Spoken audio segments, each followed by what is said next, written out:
Gaddafi کون تھا؟ کیا آپ جانتے ہیں قذافی کا عروج اور زوال کیا تھا؟ پاکستان میں ایک کرکٹ اسٹیڈیم بھی قذافی کے نام سے بنایا گیا، تو آئیے آج جانتے ہیں اس ویڈیو میں۔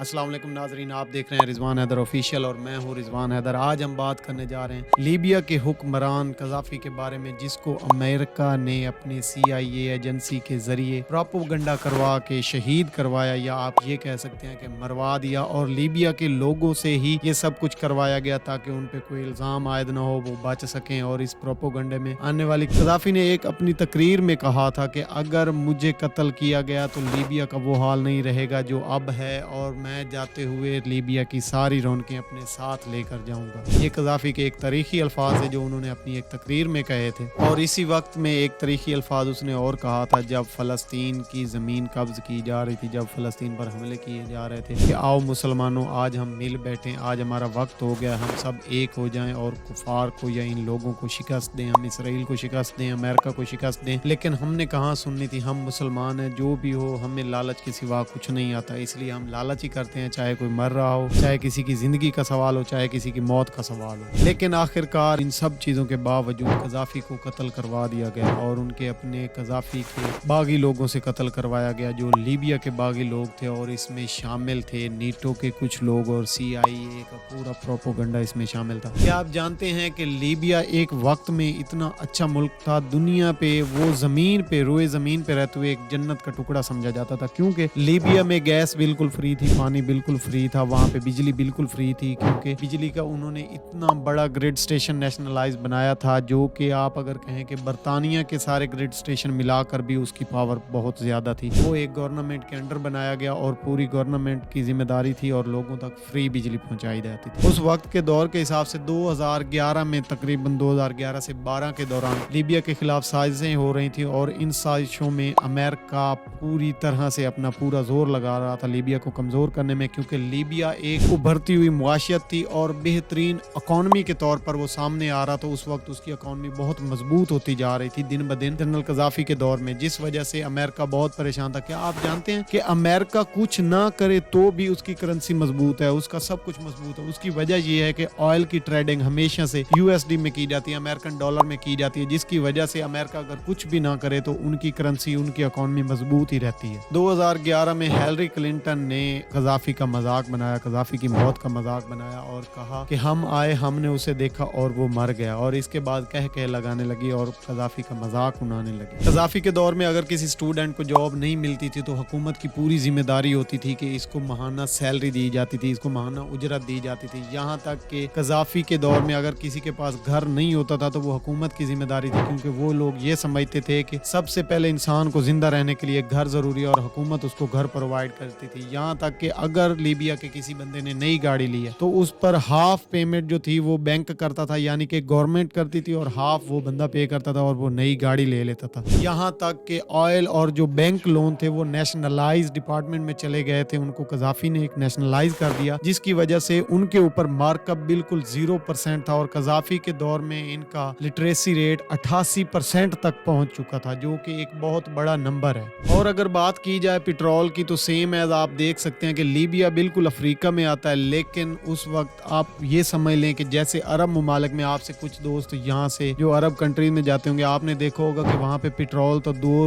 ریال جو ہے وہ لیٹر ہے، لیکن پانی کی جو بوتل ہے وہ 3 ریال کی ملتی ہے، 4 ریال کی ملتی ہے۔ سیم ایز یہی کام لیبیا میں تھا کہ لیبیا میں پیٹرول ڈیزل تو بہت سستا تھا لیکن پانی مہنگا تھا، لیکن لیبیا میں پانی کا بھی ایک بہت بڑا جو کنواں کہہ لیں آپ، یا ایک پہاڑ کے نیچے سے درآمد ہوا، جو کہ قذافی کے دور میں کیا گیا، اور کہا جاتا ہے کہ وہ 1000 سال تک وہاں سے جتنا مرضی لوگ پانی لیں وہ ختم ہونے والا نہیں تھا، اور بہت صاف شفاف پانی تھا۔ حالانکہ آپ دیکھ سکتے ہیں کہ لیبیا واحد ایسا ملک تھا جس پہ 1 روپیہ بھی بیرونی قرض نہیں تھا، جیسے پاکستان لیتا IMF سے، یا ہم چائنا سے لے لیتے ہیں، سعودیہ سے لے لیتے ہیں، ایسا کوئی قرضہ بھی لیبیا پر موجود نہیں تھا، بلکہ لیبیا کے پاس اپنے $150 بلین ریزرو پڑے ہوئے تھے جو انہوں نے اپنے رکھے ہوئے تھے۔ لیبیا کی اتنی معاشیت بہترین تھی اور وہ اتنے مضبوط تھے اپنی کارکردگی کر کے۔ لیبیا کے باغیوں نے نیٹو کے ساتھ اور CIA CIA کے ساتھ مل کر جو کام قذافی نے کیا ان کا انجام انہیں ایز مر کے بھگتنا پڑا، یہ ان کو ایک تحفہ دیا گیا ان لوگوں کی طرف سے۔ اور قذافی نے جیتے جی ہی جب وہ زندہ تھے تو انہوں نے اپنی کئی تقریر میں کہا کہ اگر مجھے مارو گے تو بعد میں پچھتاؤ گے۔ دیکھا جائے تو قذافی پہ بہت سارے بوجھ تھے، بہت ساری ٹینشن تھی۔ ایک طرف تو اس کو یہ لگتا تھا کہ میری ایجنسیاں، میری آرمی جو ہے وہ نہ مجھے توڑ دے اور اقتدار میں نہ آ جائے، ایک طرف ان کو باہر سے ڈر تھا، لیکن ہوا وہی جس کا ڈر تھا کہ ان کی آرمی نے تو کچھ نہیں کہا، کیونکہ انہوں نے اپنی آرمی کو اتنا کمزور کر دیا تھا۔ انہوں نے اپنی آرمی کو جگہ جگہ ٹکڑیوں میں بانٹ کر جگہ جگہ پہ لگایا ہوا تھا، بارڈروں پہ، یا جیسے بھی آپ دیکھ لیں، اس وجہ سے ان کی آرمی کمزور ہو گئی تھی۔ اس بات سے یہ تو ثابت ہوا کہ اگر کسی ملک کو توڑنا ہو یا اگر کسی ملک کو صفحہ ہستی سے مٹانا ہو تو ان کی فوج پہلے کمزور کی جاتی ہے۔ اگر اس ملک کی فوج کمزور ہو گئی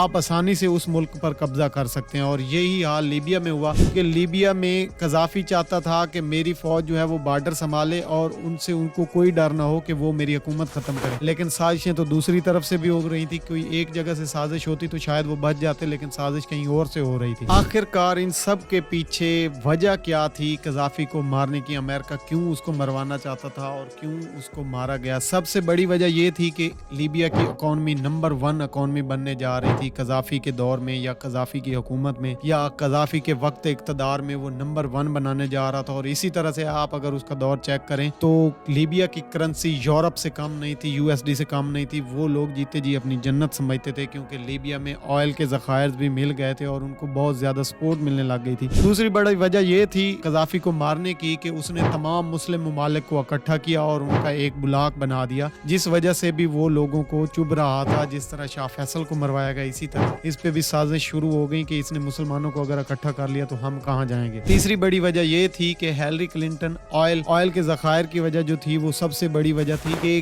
بہت سارے ممالک ایسے ہیں جو لیبیا پہ حملہ کرنے کے لیے تیار تھے اور اپنا سب کچھ گنوانے کے لیے تیار تھے کہ اتنا بڑا آئل کا ذخائر جو ہے وہ ہم ہڑپ لیں۔ اور یہی وجہ تھی ہیلری کلنٹن کی کچھ ای میلز بھی لیک ہوئی، جن ای میلز کے مطابق فرانس اور امریکہ نے مل کر سازش کی، اور اس سازش کا حصہ بننے والے 2 ملک تھے جن کو ہم UAE یا قطر کہتے ہیں۔ وہ چاہتے تھے کہ لیبیا بالکل ہی برباد ہو جائے۔ ان 4 ملکوں نے مل کر قذافی کے خلاف سازش کی اور اس کو مروانے کی کوشش کی اور آخرکار مروا دیا۔ قذافی اپنے دور میں جب وہاں پہ دھرنے شروع ہو گئے اور بہت سی لہریں ایسی پیدا کر دی گئیں، بہت سی سازشیں ایسی ہوئیں، تو ایک شہر سے دوسری شہر جا رہا تھا اپنے بہت بڑے قافلے کے ساتھ، تو قذافی پر ڈرون حملہ کیا گیا، اور جب ڈرون حملہ اس پہ کیا گیا تو قذافی اپنی جان بچانے میں کامیاب ہوا اور وہاں سے بھاگ کر ایک سیوریج پائپ میں جا کے چھپا، جہاں سے اس کو باغیوں نے پکڑا اور اسے مارنا شروع کر دیا اور بڑی بے دردی سے اس کو قتل کر دیا گیا۔ ہونا کیا تھا؟ قذافی کو قتل کر دینے کے بعد، قذافی کو شہید کر دینے کے بعد کیا آپ کو لگتا ہے لیبیا بچا ہوگا؟ جی نہیں، بالکل بھی نہیں۔ لیبیا 3 حصوں میں تقسیم ہو گیا۔ سینٹر والا حصہ جس میں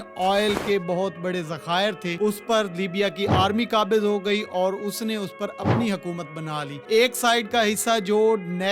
US کی نیشنل حکومت بنا دی گئی، US کی سپورٹ سے ایک حکومت بنا دی گئی، اس پر اس کا قبضہ ہو گیا، اور تیسرا قبضہ لیبیا کے باغیوں کے پاس چلا گیا اور لیبیا کو 3 حصوں میں تقسیم کر دیا گیا اور برباد کر دیا گیا لیبیا کو۔ ہمیشہ یہی ہوتا ہے، اگر آپ اپنے گھر کے شیر کو خود مروائیں گے یا خود ماریں گے، باہر والوں کا کتا بھی آپ کو کاٹے گا۔ اور ہمیشہ سے یہی چلتا آ رہا ہے کہ ہمارے جو بھی مسلمان لیڈر جو بھی ابھرے ہیں، جنہوں نے کچھ اچھا کرنے کی کوشش کی ہے، ان کو ہمیشہ ہی US کی طرف سے مروا دیا گیا ہے۔ یہاں پہ ہمارے لیے سبق یہی ہے، پاکستانیوں کے لیے بہت بڑا سبق ہے کہ جو لیڈر ہمیں ایک کرنا چاہتا ہے، جو لیڈر مسلمانوں کو ایک کرنا چاہتا ہے، ہم اسے پکڑ کے اتار دیتے ہیں، اور جو کرپشن کرتا ہے، جو سب کچھ کرتا ہے، ہم اسے اقتدار میں لے کے آتے ہیں۔ سیم ایز اس وقت مسلمانوں کے ساتھ یہی کنڈیشنز چل رہی ہیں، اور ہمیں کنٹرول کرنے والا کوئی اور نہیں، امریکہ ہے، اور امریکہ کو کنٹرول کیا جا رہا ہے بطور اسرائیل کے۔ آپ سمجھ سکتے ہیں یہ برطانیہ کے، یہ سب کچھ ایک ہیں، وہ لڑا ہمیں رہے ہیں، مروا ہمیں رہے ہیں، لیکن حکومتیں وہ کر رہے ہیں۔ ہماری عوام کی کوئی بھی حکومت نہیں آئی۔ جب عوام کی حکومت آئے گی تو دیکھ لیجئے گا کہ ملک کیسے ترقی کرتا ہے، پاکستان کیسے ترقی کرتا ہے، اور سب کچھ بدلتا کیسے ہے، یہ نظام کیسے بدلتا ہے۔ آج کے لیے اتنا ہی، اپنا بہت زیادہ خیال رکھیے گا، اور ہمیں کمنٹ باکس میں ضرور بتائیے گا کہ ہم نیکسٹ کون سا ٹاپک لے کر آئیں، اور آپ اس میں اگر کوئی غلطی ملے تو وہ بھی ہمیں کمنٹ باکس میں بتا سکتے ہیں۔ اپنا بہت زیادہ خیال رکھیے گا۔ اللہ نگہبان۔